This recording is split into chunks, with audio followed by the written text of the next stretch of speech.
I was keeping the secret. Let's go. Goo, what up, man? Let me just tell you something. I'm about to tell you what's up, man. This is one of my favorite shows, and I feel like I'm on Arsenio Hall in the back ready to come out, and Arsenio says, "Who did y'all book?" Oh, I'm hurt. My feelings hurt. Jesse, thank you for the GOAT reference. I needed that, but damn. Goo, I knew you were God, coming. I knew you boy. were coming on. I was keeping it a surprise and a bit for the audience. That's my bad. I didn't pick up on it. Hey, Jesse, wink, wink. Okay, you. Oh, we know. We knew it's good, Goo. We knew. Okay. Oh man. Hey, Goo, what's up, man? We've been waiting for you for 3 weeks to come on this show, man. What's up? Hey, you know what? I just, nobody wants my personal life. My aunt passed. I've been in Mississippi, so I've been everywhere. Family reunion in Dallas, but I'm here, baby. It's all love. It's all love, Goo. You know you my dog, man. All day, baby. All day. I'll play the clip for you later. I'll cut it up. I'll send it to you. But I did a guru impression, and somebody gave me an 8 out of 10. I think it was Drew Down. He gave me an 8 out of 10 for my guru impression. I got it. You got to send it to me, Kay. You got to send it, man. I thought it was pretty good. Kyle gave me a 6, though. Yeah, I gave him 6.5. Yeah, Kyle's my guy. Me and Kyle, former coach, that's my dude. That's family, and I know y'all got him under your wing now. But I can't believe y'all threw the bat signal up. So much to talk about. I'm ready, man. Well, how do you want to do it? Okay, I'm just making sure because typically we go to break right now. He said so much you want to talk about. Keep pushing. Keep going. Oh no! Hey, I'm patient. I know the bit. I'll hold on and then. No, we're good. Who's gonna sit through the break? No, we're good. We're rolling. We got my man Daryle Guru Johnson on. We blowing through the break, man. We ain't even worry about that. So go. All right, guys. I'm gonna go to the meat and potatoes right here. Okay. I'm gonna go to the meat and potatoes. Why are you guys in the Bay Area still holding that young bull hostage out there in Jonathan Kuminga? He don't want to be there. You don't want him. Why don't you just make the deal? What are we doing? Hey, I love the question. I got love and a house in Sac, and I'll say this, and I'm from the Bay. The bottom line is the reason he's still in a Warrior uniform right now is the man upstairs in that office, and his name is Joe Lacob. And that package, allegedly, that was reported that the Kings were trying to send, I like Malik Monk, but if you look at this Warrior roster, you do have to ask yourself, what's next? Who's next? And right now, I love Pods, I love Moody, but it's bigger than them. Jonathan Kuminga and his possibilities, what he can be in this league are endless. And to me, I think Kerr wanted to say finito, night-night, and maybe Dre and Steph, but Joe Lacob is holding on to Kuminga. And I'm being honest, even if it's for a year and he plays on that QO of 7.9, selfishly as a Dub fan, I want that for the Warriors because it's year to year, and that's why he remains a Golden State Warrior. I truly believe that. So you wouldn't trade him at all, Goo? I wouldn't trade him at all because I think right now, Kyle, is slim pickings, and what's out there that can give me something of equal value right now. It's like being at the club, Kyle, when you were young, and it's about to close. You see it ain't Halle Berry's and Beyonce's. You got to settle sometimes, and Joe Lacob is not doing that, and I kind of appreciate it, and I think he's getting side-eyed by some in the organization, but that's a guy he spent the 7th pick in the draft on, and he's like, oh, you telling me my guys got, Dre, Jimmy, and Steph a few years left? I got to have something after. So let me ask you this, Goo, because here's the alternative to that. This is what we're reading. This is what we're hearing. This is how we see things playing out. The Warriors don't, outside of Joe Lacob, the Warriors don't really want Jonathan Kuminga. What they want is either that trade chip for him to agree to that so they can trade him for a bigger piece throughout the year. Then you talk about what you could get back. You could get back a trade chip that you could use to trade in the middle of the year if you take whatever trade package the Kings have, whether it's Sarge and Carter or Malik Monk or anything else like that. That's what you will be getting back. Yeah. I think one of the issues with, maybe the biggest issue with Jonathan Kuminga is even now, even through all of this, The Warriors aren't talking about him and talking to him like we want you to be a part of this.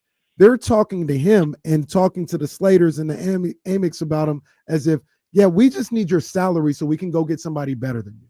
And that's why he's like, bro, I'm out of here. Even in this pinch, you don't even have enough decency and respect to lie to me properly. You've been telling me we just want to trade you. I'm out of here, dog. No. Hey, you know what, Kay? I'll tell you what, you are correct, and I believe spot on, but the bottom line is Jonathan Kuminga has no Janet Jackson to this situation. And, Kyle, that's control. He has no control right now. So if it has – and you know what you just described by the Warriors brass, that's worthy of criticism if they're taking it to that degree. And if I'm Jonathan Kuminga and what you said was powerful, I don't want to be here. How many relationships remain healthy when it gets to, one part of the person in the relationship feels that way? It's time to sever ties. Mm-hmm. But when you're talking about a possible future piece in Jonathan Kuminga, you saw what he did on the fly against Minnesota, a pretty good defensive team in the league, not even knowing he was going to have that role. I'm sorry. This is all orchestrated by Lakeup.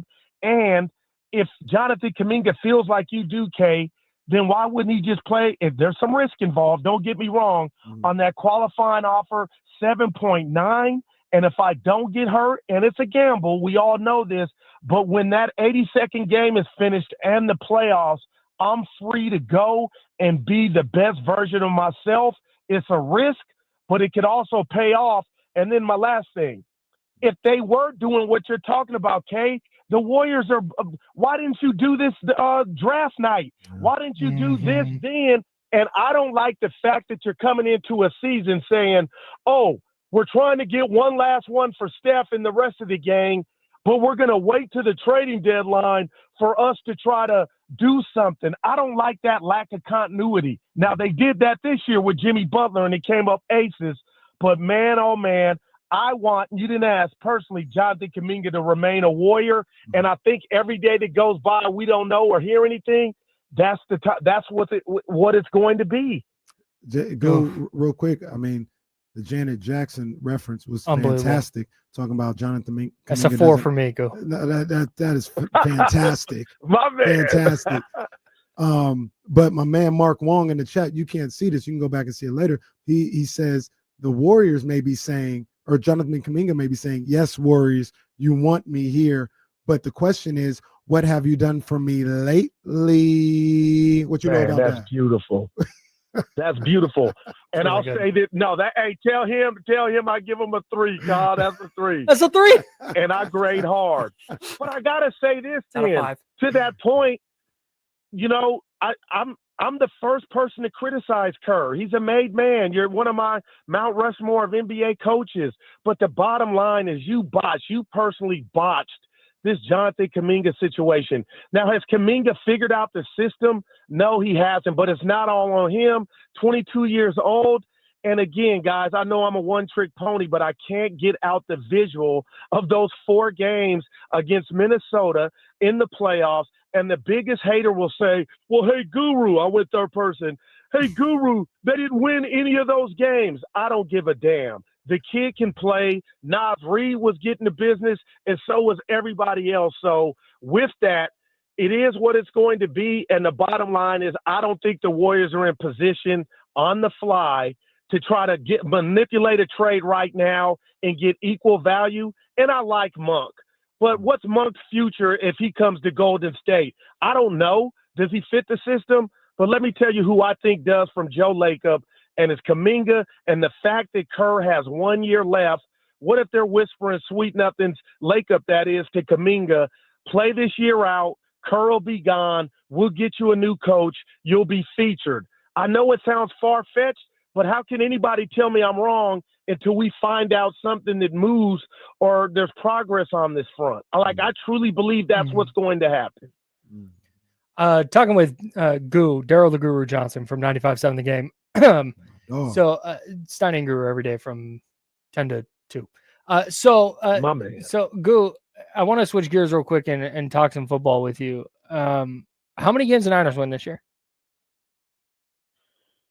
Oh, man. I feel comfortable saying 9. And I know we didn't blew past the break. I'm in the business, so y'all like, hurry up, Goo. Get on. No, we're good. We're good. No, we're Kyle super good. and John have built something that was so damn incredible, strong, and mean.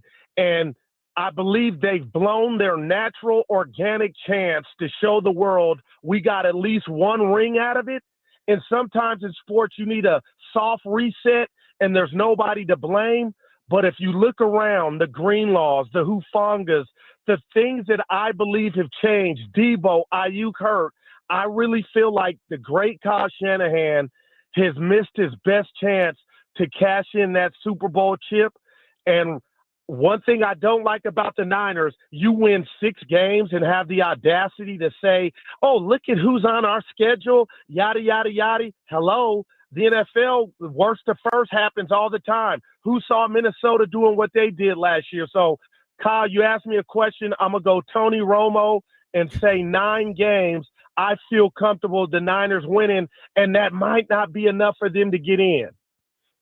I hear you, Goo. I mean, I don't think that's outrageous. I said about a month and a half ago, even before the Matthew Stafford situation, I got them winning the division. I think Kyle and them are prime. If they're able to stay healthy, that's always the issue with them. But they're primed for a major bounce back season.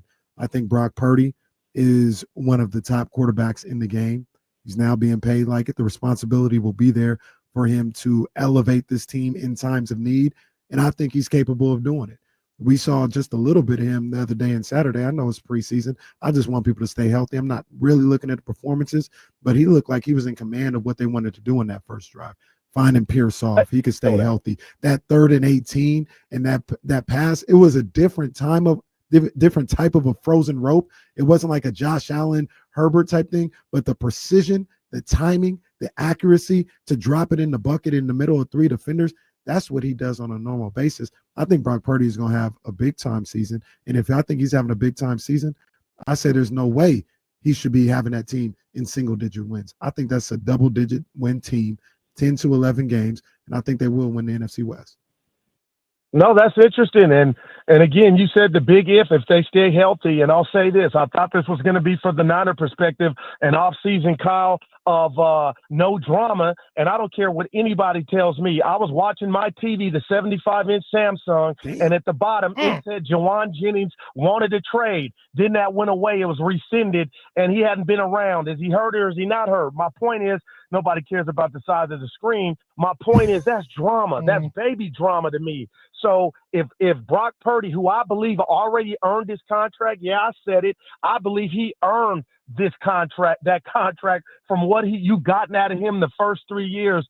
The bottom line, man, is if he's got to do more, we're going to see if they can block for him. And the last time Robert Saleh, who parlayed his last D coordinator job here into a head coaching job, it was a lot different. So it's going to be a lot dependent on youngsters. We saw last year teams kind of run the ball and be more physical than the Niners. So, okay, I'm with you guys in regard to it could be 10 or 11. But my thing is, what if it's not? And this is the first time since 2019.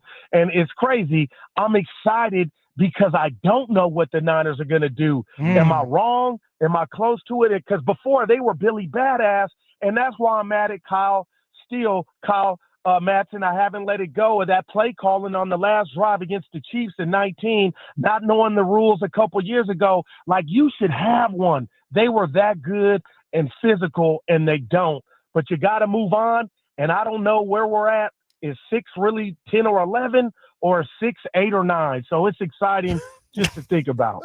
How many games the Cowboys winning, Go?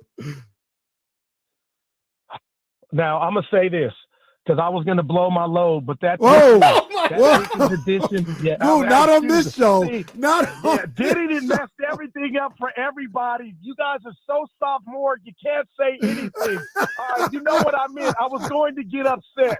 But, Kyle, I'm going to say 11 games from the Cowboys.